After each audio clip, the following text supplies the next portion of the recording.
Hello and welcome to the St. Luke's School Wednesday Chapel Altar Guild training video. If you're watching this, it means that you have said yes to being a member of our team, and we are so glad that you are here. One of the first questions you might have is, what exactly is an altar guild? And simply put, an altar guild is made up of members trained to prepare the house of God for God's people. And in this particular context, you will be preparing for the service of Holy Eucharist, wherein we share Holy Communion as a school community. This work is both specialized and of deep spiritual significance. So let's get started. The first thing we're going to do is locate the sacristy. Sacristy is derived from the Latin for sacred, and you can think of it simply as a room that is the church's kitchen. It contains all of the dishes and supplies that we need to host this special meal that we're going to share together. And if you arrive at the sacristy between 7:30 and 7:40 a.m., that should give you plenty of time to set up for our service that begins at 8. When you walk into the church, the door to the sacristy can be found on the left-hand side of the altar. So you'll approach and walk up the chancel steps, and the door will be to your left. This is where our friend Sarah is going to walk us through some of the basics. Hi. Welcome to Altar Guild 101. The first thing you have to do is figure out the key situation, which can be confusing. You open this door, and way back in this little corner is the red key. The red key is going to unlock the lower cabinet. Leave the key in the cabinet. And then you have a special hook, and way down below here you have the yellow key, which opens the silver cabinets and the ombre, I believe. That's the right key.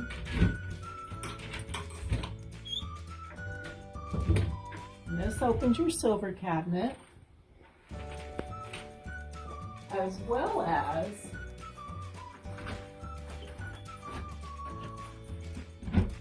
your prep cabinet. Now that we have all our cabinets open, it's time to pull out all the silver that we're going to need for the service. When we pull out the silver and use it, we're remembering a couple of things. First, we're remembering the generations who have gone before us and shared this meal with these sacred vessels, as well as all those around the world who share Holy Communion with us. We also know that beauty is one of the ways that we get ready to come close to God, and so we marvel at the beauty of the vessels we're using. Lastly, silver is naturally antimicrobial, and so it helps keep us safe as we share this meal. Now we're going to lay out all the silver we'll need and go through them piece by piece throughout this video. So we have the cabinet open, and our friend Sarah is going to pull out the cruets. That is a wine and a water cruet, which we will fill and get ready for the service. We have 2 chalices or cups for wine. We have 2 patens or plates that will hold the wafers. We have a bread box. We have a bread box with the blue band that contains our gluten-free. We have a silver bowl and a silver spoon. Next, we're going to get out our linens. We need 1 square corporal, 1 plastic sheet, 2 purificators, and 1 square pall. For our wafers, we're going to pull out 2 sleeves of 100 wafers from that brown box, and 1 large priest's host that breaks up into 24 pieces. And we just need 1 of those on 1 of the patens.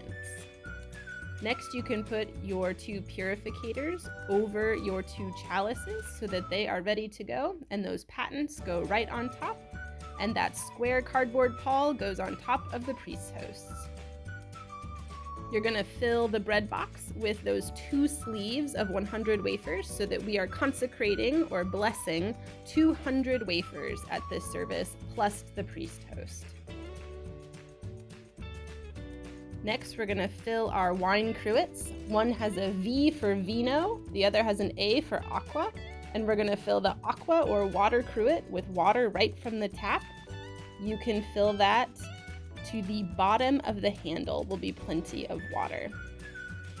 Next, you'll get your vino or wine cruet and get the wine from the wine cabinet that you opened with your red key and fill that again to the bottom of the handle. And now we have everything as prepped as we can, and we're going to set the altar. As you leave the sacristy, you will go back to the left behind the altar, where you're going to find a shelf where we can store everything before we need it for the service.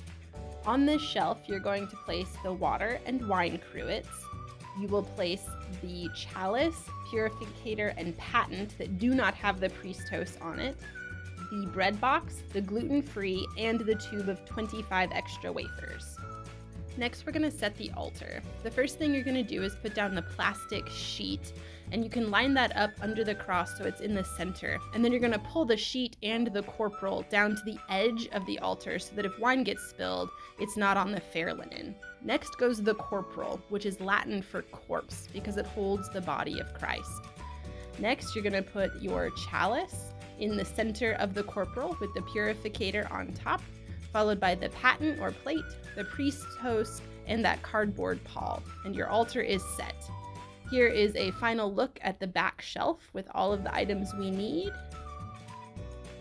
And then you're going to make your way down to the aumbry with your yellow key. You can unlock this special box, which holds all of our leftover consecrated wine and wafers. Sometimes we need some extra wafers for this service, so if you'll pull that bread box out and place it on this table, we'll have it in case we need extra wafers. Lastly, you're going to grab your spoon, your silver bowl, and one extra purificator and put it on that table as well.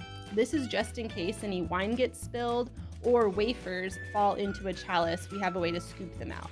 And you're all set. As always, with Wednesday Eucharist, you are welcome to stay for the service, and afterwards it will be time to clean up. So this is where we just take everything that we put out and bring it back to the sacristy. You can fold up the corporal as long as it doesn't have wine on it, along with the plastic sheet, and those can go back in the drawer they came out of.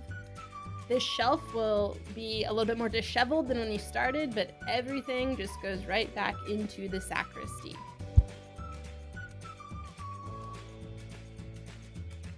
In the Episcopal Church, we believe in the real presence of Jesus. That means that after they've been consecrated, we don't believe the wafers and wine are only wafers and wine anymore. So we treat the leftover elements with respect. If there are leftover wafers, they can go back in that original bread box that has the cross on top and put back in the aumbry. If you have a purificator that is clean, no wine on it, it can be folded and put back in the drawer. If a purificator has wine spilled on it, please put some stain remover on it and put it into the tub that's in the windowsill full of water to soak. The leftover wine in the chalice does not go down the regular sink into the sewer. Instead, we have a special sink called a piscina. Any extra consecrated wine needs to go in there. You can rinse and then pour it back down that drain as well. All of the silver can be washed with regular warm water and soap and dried with a regular dish towel before it gets put back into the cabinet. And you can wash all the silver this way. Vino, once it's been consecrated,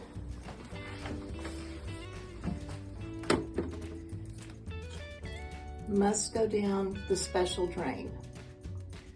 I will also rinse out with a little bit of water and pour the remaining down the drain. If there is any consecrated in the chalice, you do the same thing. Any consecrated has to go down here.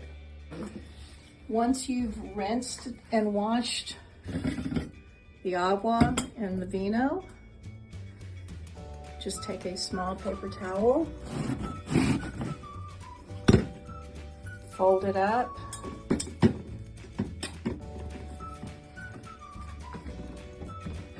and leave the tops open.